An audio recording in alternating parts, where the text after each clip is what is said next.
Naglalakad po kami ni Delia mula sa aming bahay hanggang dito. Siguro may 10 minutes na rin tayo naglalakad, ano. O yan, ito ang madadaanan mo. Second cropping ng palay, bigas, palay pala, dito sa amin. At yan, nakalimutan ko sa English ang kardis. So, hindi ko alam kung sa Tagalog ang kardis. Kadyo? Kadyos. Ayan, pero masarap yan. Yan, look at that. Beautiful, beautiful view. And just right here, this is dadaan. Kasi lahat po ng aming mga barangay road is simentado na po. So, kaya kahit sa gitna ng palayan, bukid,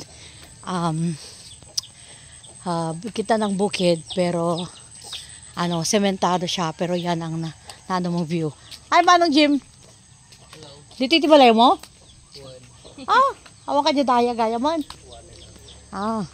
Magmag na kami man. Hala! Ay, wala, ninuray. Ay, uwang kamadlawan. Nauna yun, nagkita talang di Marso, kabsat.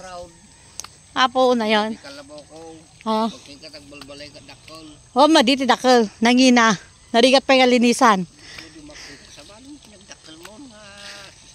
Ay, ganyan ang bless. Yan ha. Yan lakad.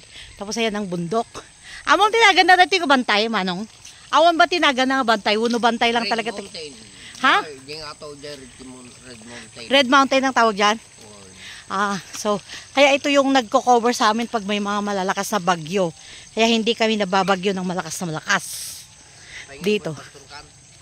Para madali lang maglakad. Tapos dito sa tabi-tabi, nyanaga na to patani. So, pwedeng makikuha basta wag ka lang magbenta. Yung isang ulaman lang ganun.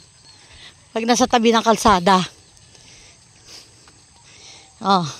I-exercise kami, magmag na. Yan. 'Di ba? Ang kagandahan nito, ayan, naglalakad ka sa gitna ng kabukiran, pero yan. Ang ganda ng daanan. 'Di ba? Pwede dito ang kotse. Size niya. So yan ngayon second cropping. Ayan, Tapos mga to. Ang ganda ng water dito. Saan kayo galing yung water dito Pagkapuan natin danom dito yung manong? Pagkapuan na danom, bantay? Bantay? Ang tubig ng mga kabukira dito is magagaling po doon sa bundok. Kaya napakayaman ng aming baryo. Dahil rich in like that, water. Kaya maganda yung mga pananim. Hindi siya na-drought. Yan. Naglalakad po kami. We'll come back. Gusto ko lang pong ipaliwanag sa inyo bakit kami may mga sementadong kalsada between kabukiran. Kasi po, ang mga tao dito, nagbigay sila ng right of way. So, nagbigay sila ng part ng kanilang lupa para gawing kalsada. Kasi ang inisip nila yung kabutihan ng maramihan. Parang let's say 1 meters, 2 meters, parang 3 meters ito. So, pagpalagay mo yung magkaiba yung may-ari niyan, tsaka yan, nagbigay ng tig 1.5 meter, o kung iisa yung may-ari, nagbigay siya talaga ng maraming part ng kanyang bukid. Pero ito is makakabuti sa karamihan. Unang-una, makakapasok ang kanilang mga sasakyan kahit hanggang saan sila nakatira dito, kahit papakyat ng bundok yan.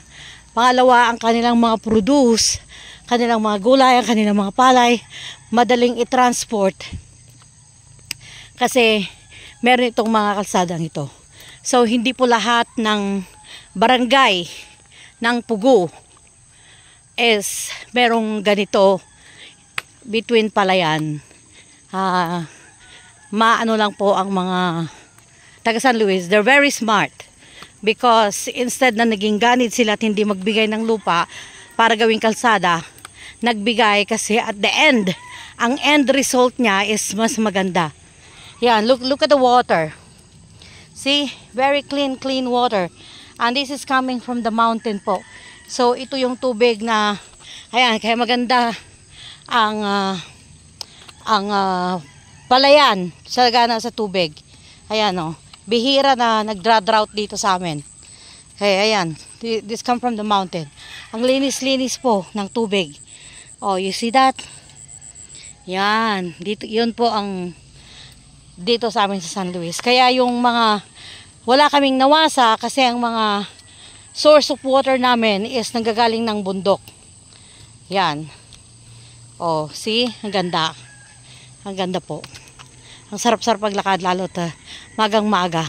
Para umalis kami ng bahay mga 5:20 siguro mga ganun. So yan.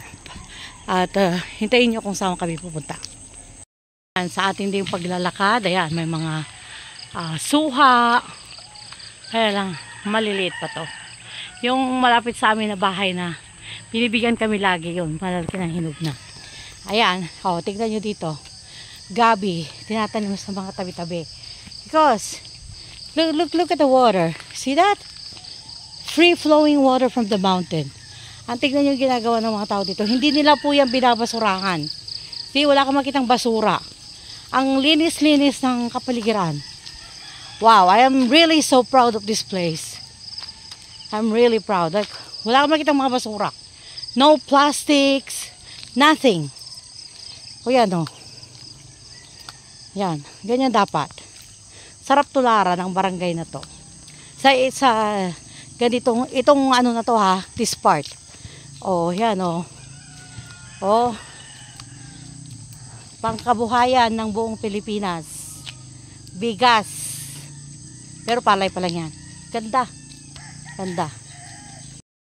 At dito, meron din silang ginawang maliit na basketball court kung saan ang mga mamamayan dito sa banda dito is nakakapaglaro anytime they want. Pwede rin silang paano ng palay dito, magbilad ng palay. Oh, diba? Tapos ayan oh, tignan niyo yan oh. They kept, ayan oh. Kinip nila ang mga kahoy-kahoy kay Meto. Miracle fruit. Yan, look.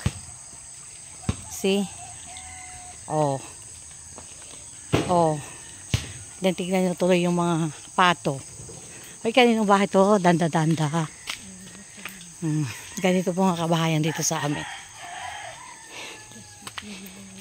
Oh. Yan. Look at that. Oh. Gulay. Gulay po ito. Nakahoy. Ano nang tawag nito sa Tagalog, Delia? Yan. Pagkak nga sa Ilocano. Ito ay parang langka pero masarap po yung gulayin. Yan. Parang langka. Pero hindi siya lumalaki gaya ng langka. Sarap yan ay gulay. Look at that. See how they save the flow of the water. Yan. Ganyan po di. Wow. I'm so proud of this place. They're very clean. Napakalinis po nila. May mga ore. Ayan. Balik po ulit tayo. Kaya po, oh. See that? Oh, wala pong bayad to. Yung hose, kinabit lang po yan. Meron pong tangke sa taas ng bundok. Ayan o, nagkakabit lang ng mga mamamayan from the mountain. Look at that. No chlorine. It's just clean, pure spring water. Ito, dito, ito ang dahilan kung bakit po tayo nandito. The orchids. Orchids ni Annalyn. May Facebook si Annalyn. So, like, ayan, oh, ganda, oh. Eileen. Hindi Lynn ang pangalan niya sa Facebook. Huwag mong babaguhin. Malilito sila. Tapos yung kahoy ng malunggay. Ayan, ang laki na yung kahoy ng malunggay. Tapos, ginawa niyang nag-climb itong giant photos. May mat. Ano yung may bulaklak na? Ang ganda talaga. Gusto ko talaga yung puti. Ayan o. Yan. Bibilhin po natin yan. Yan. Oh, magkano lane mo yan ibibigay sa amin? Sige, so dapat na pa, mapre-pressure mo na. Mapre-pressure. Sige. Wag mo, hayaan mo natin. Ay na ako yung UEP.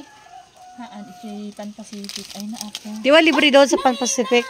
Sister company pala ng Nawala akong hina. Oh, wow! sister company Di pala ka pala ng na pan GUEP. Ay, sorry, Debbie. Oh, anya iti kasam dita ka mga isubli dita kasta. igalak talakan. Ah, ito already na siya. Igalot talangan. Kasi meron na siya yung kahoy na kinakapitan niya.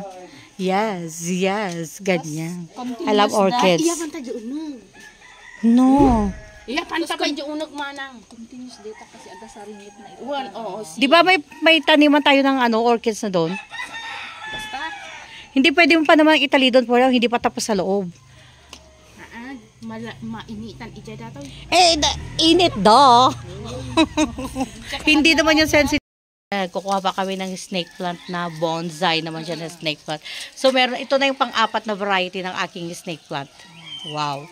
Maganda yan pang ano ng mga snake. Pang-abog ng mga snake. Ganda. Sa bali ng variety. Ay, wag na yan, wag na yan. Okay. Ay, ito ang gusto ko. Oh my gosh, love it. Kasi class.